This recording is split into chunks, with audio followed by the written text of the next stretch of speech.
யோசிச்சு பாருங்க. டைனோசர்கள் இப்பவியரின் ஹைப்பின்ல நம்ம நகரத்துல சுத்திட்டு இருந்தா எப்படி இருக்கும்னு. டைனோசர்கள் இப்பவும் உயிரோட இருந்து நம்ம சூட வாழ்ந்தா எப்படி இருக்கும்? இந்த வீடியோல இந்த மிகப்பெரிய உயிரினங்கள் நம்ம வாழ்க்கையை எப்படி மாத்தோன்னு பார்ப்போம். கீதாவின் வைப்ரில நம்ம தெருக்கல்ல மனுஷங்களும் வண்டிகளும் மட்டும்தான் இருக்காது. எல்லா இடத்துலயும் ராட்சத டைனோசர்கள் சுத்திட்டு இருக்கும். இந்த மிகப்பெரிய உயிரினங்களோட சேர்ந்து நம்ம வாழ்ந்துகிட்டு இருப்போம். அதிநவீன தொழில்நுட்பமும் வனவிலங்குறோம் கலந்த ஒரு சூழல்ல வாழ்வோம். டிரோன்கள் வானத்துல பறக்குதுன்னு நினைச்சு பாருங்க. டைனோசர்கள் பூமியில நடக்குதுன்னு நினைச்சு பாருங்க. பறக்கும் காகலும் ஓடுதுன்னு நினைச்சு பாருங்க. நகரங்க இந்த ராட்சத உயிரினங்களோட எப்படி ஒத்துப்போகும்? அவங்களுக்காகவே தனி சாலைகளும் பாதுகாப்பான இடங்களும் உருவாக்க வேண்டியிருக்கும்.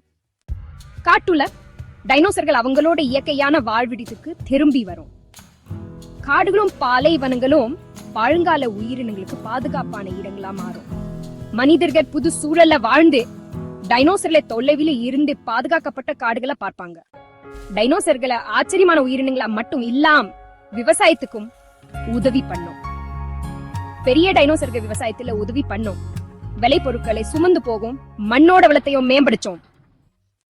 ஆனா சுற்றுச்சூழல டைனோசர்களோட பாதிப்பு என்னவா இருக்கும்? சுற்றுச்சூழல சமநிலையை அவைகள் பாதிக்குமா? வனவிலங்குகளுக்கும் தொழில்நுட்ப வளர்ச்சிக்கும் எப்படி சமநிலையை உருவாகணும் நாம யோசிக்கணும்.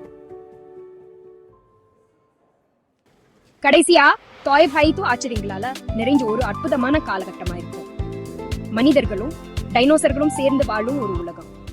இந்த எதிர்காலத்துக்கு நீங்க தயாரா? வீடியோ பிடிச்சிருந்தா லைக் பண்ணுங்க. இன்னும் புதுசா ஏதாவது தெரிஞ்சுக்க சேனலை சப்ஸ்கிரைப் பண்ணுங்க. டைனோசர்கள் இப்போ நம்ம சூட இருந்தா என்ன பண்ணுவோம்? உங்க கருத்துக்களை கமெண்ட்ல சொல்லுங்க.